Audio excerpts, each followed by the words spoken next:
эрчим хүчний зохицуулах хороо үзүүлж байна. Барилгын дулааны хэмнэлт. Тав тухтай амьдрах нөхцөлийг бүрдүүлэгч нэг хүчин зүйл бол халаалт буюу дулааны эрчим хүч юм.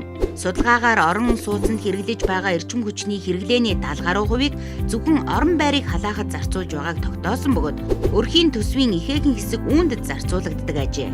Хэдий бид төдийжнээ төсвийг зарцуулж байгаа хэдий ч биеийн температурт таарсан тухтай орчинд байж чаддаггүй.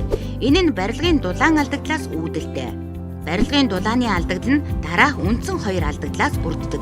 Хаших хийцийн дулаан шилжүүлэлтээр алдах алдагдал, агаар нэвтрэлт, агаар сэлгэлтийн алдагдал байдаг.